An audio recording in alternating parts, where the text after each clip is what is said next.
नमस्कार दोस्तों, आप सभी का स्वागत है बीपीएससी एनालिसिस के एक नई वीडियो में।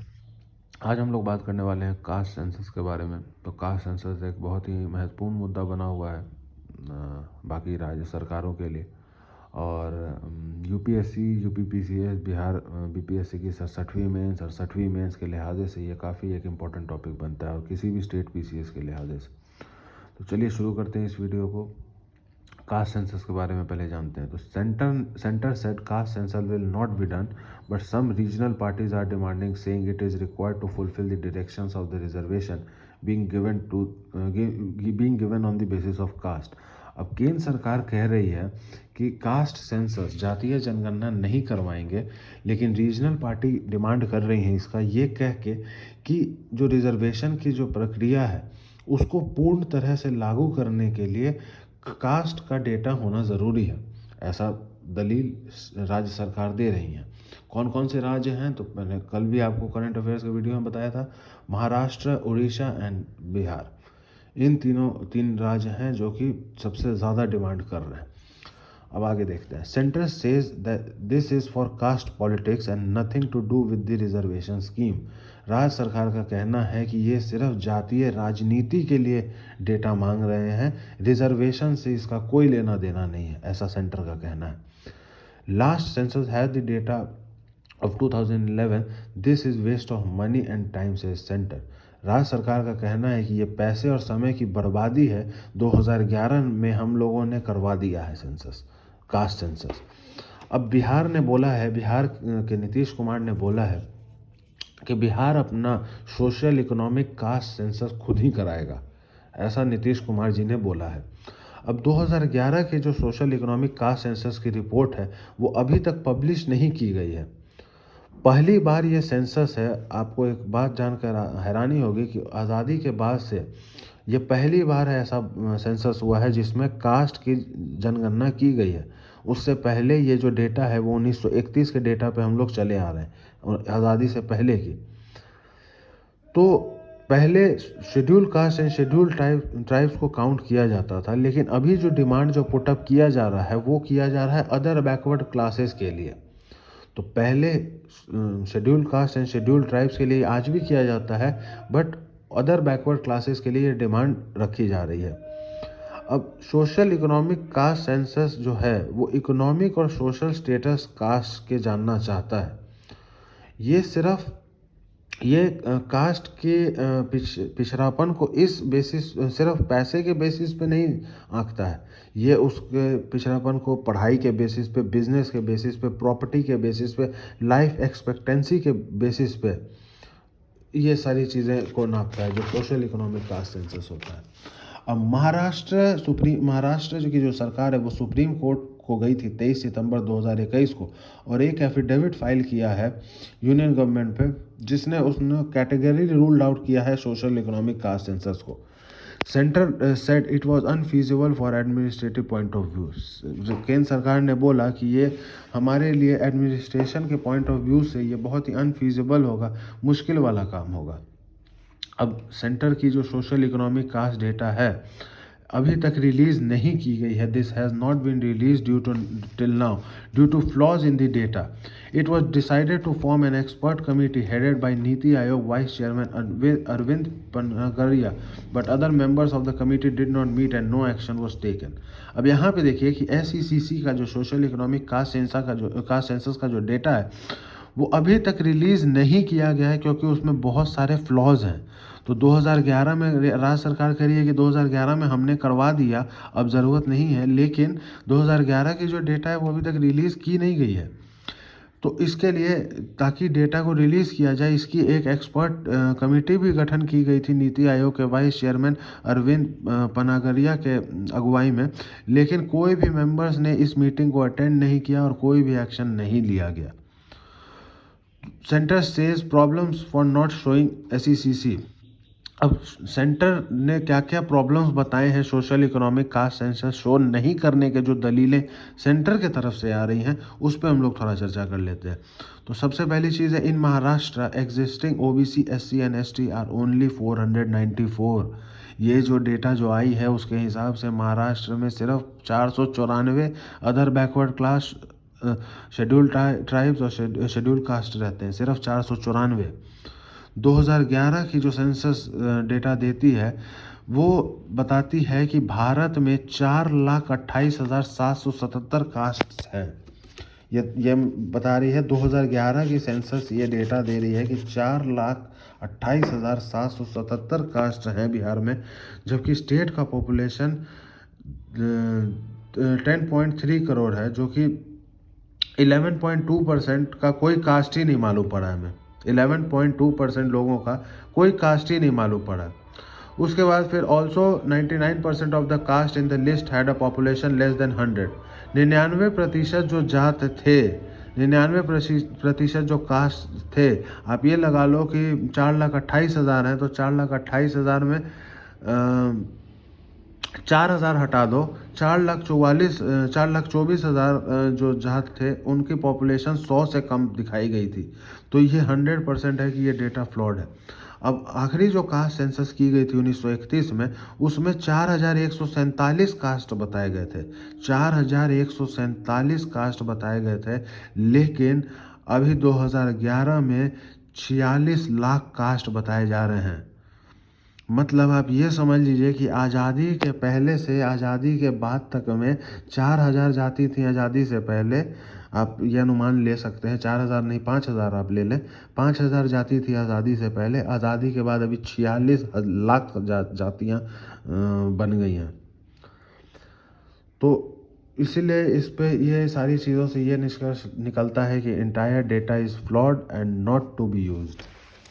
गवर्नमेंट ने ये बोला कि अब आगे करवाने में हमारा एडमिनिस्ट्रेटिव प्रॉब्लम है, दोबारा करवाने में 2021 वाले सेंसस में जातीय जनगणना कराने में हमारा एडमिनिस्ट्रेटिव प्रॉब्लम है, ऑपरेशन प्रॉब्लम है, लॉजिस्टिकल प्रॉब्लम है। सेंटर का कहना है कि 2,489 ओबीसी कास्ट स्टेट्स में ओबीसी कास्ट हैं, बाकी जबकि अब देखिए केंद्र का कहना है कि 2,489, मैं 2,500 मानता हूँ इसको, 2,500 ओबीसी कास्ट हैं, लेकिन राज्य सरकारों का कहना है कि नहीं, ये 3,150 हैं। तो अच्छा, अब इसमें कहाँ दिक्कतें कहाँ आ रही हैं उसमें बात करते हैं। तो कोई कहीं पे क्लैन यूज़ किया जाता है, अपने वंश को यूज़ किया जाता है, कहीं पे गोत्र को यूज़ किया जाता है अपने कास्ट को बताने के लिए। तो अब ये डेटा अच्छा, अब बात करते हैं एडमिनिस्ट्रेटिव प्रॉब्लम क्या है भाई, लॉजिस्टिकल प्रॉब्लम क्या है, ऑपरेशनल प्रॉब्लम क्या है। तो सबसे पहले एक चीज़ जानना चाहते हैं, जानिए कि अब सेंटर कह रही है कि 2,500 ओबीसी कास्ट हैं, राज्य कह रही हैं कि 350 हैं। कोई इसमें दिक्कत क्यों आती है? क्योंकि कोई अपना वंश को जात बताते हैं, कोई अपने गोत्र को जात बताते हैं। उसके बाद फिर सेंटर का कहना है कि जो एजेंसी जिसको सेंसस करने का ठेका दिया जाता है, उसमें ट्रेनिंग सिर्फ 7 दिनों की दी जाती है। 7 दिन के ट्रेनिंग के बाद जो भी जो जनगणना करने जाते हैं उनको सिर्फ 7 दिन की ट्रेनिंग दी जाती है, और 7 दिन के ट्रेनिंग के बाद वो 8वें दिन से जनगणना करने लग जाते हैं। तो इनको उतना अच्छे से ब्रीफिंग देना, एक एक चीज़ें डिटेल में समझाना वो काफ़ी मुश्किल है। उसके बाद फिर एक और डेटा है कि कोई भी सेंसस 2021 की सेंसस है अगर, तो आप समझ लो कि 2017 से ही उस पर काम होना स्टार्ट हो गया है। 2031 की सेंसस है तो समझो कि 2027 से उस पर काम होना स्टार्ट हो जाएगा। तो दिस ईयर द सेंसस, ये डिजिटल सेंसस होगा इस साल। Whole data can get corrupted, पूरा डाटा खराब हो सकता है क्योंकि डिजिटल सेंसस हो रहा है। और संविधान भी कहता है कि एससी और एसटी का करना है हमें, ओबीसी का नहीं करना है। संविधान भी यही कहता है कि हमें एससी और एसटी का जो डेटा है वो हर 10 साल पे लेना है, कोई ज़रूरी नहीं है ओबीसी का लेने का। इस साल का सेंसस डिजिटल है, अगर हम लोग इसमें कुछ छेड़खानी करते हैं, कुछ इसमें जोड़ने की कोशिश करते हैं, तो पूरा डाटा करप्ट हो सकता है। और संविधान भी कहता है कि शेड्यूल कास्ट और शेड्यूल ट्राइब की गिनती होनी चाहिए, ना कि ओबीसी की। अब जो इसके खिलाफ हैं उनके क्या राय है, वो क्या कहते हैं? तो जो इसके खिलाफ हैं, जो जातीय जनगणना कास्ट सेंसस के खिलाफ है, वो कहते हैं कि India has to be a casteless society. India को एक जाति से फ्री होना वैसा सोसाइटी मांगता है जहाँ जाति की वर्णन ना हो, जहाँ एक कास्टलेस सोसाइटी हो।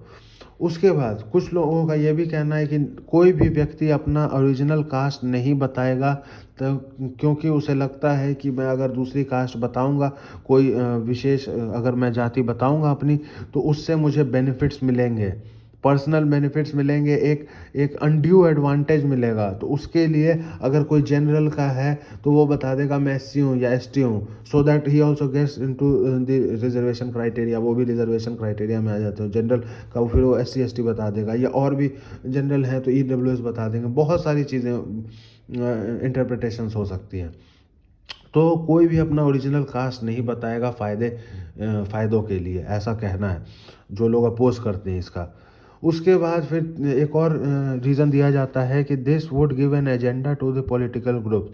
अब देखिए, जब जात की जानकारी आएगी तो ऑब्वियस सी बात है कि पॉलिटिकल ग्रुप जो हैं, जो रीजनल पॉलिटिकल ग्रुप्स हैं, वो काफ़ी एक्टिव हो जाएंगे इसको लेकर, और उनको एक डेटा मिल जाएगा। तो फिर वो एक और भी समझ लो कि कैलकुलेटेड स्टेप लेंगे एक टुवर्ड्स पर्टिकुलर कम्युनिटी। मान लिया इनको मालूम पड़ गया कि भाई 18% लोग इस कम्युनिटी के, तो ये लोग इस 18% लोगों को फेवर करेंगे, और जो 2% लोग, 3% लोग, जो कम्युनिटी 2% है, 3% है, वो निगलेक्ट होने स्टार्ट हो जाएंगे। क्यों? क्योंकि मेन उनका वोट बैंक यहाँ से रहेगा 18% से।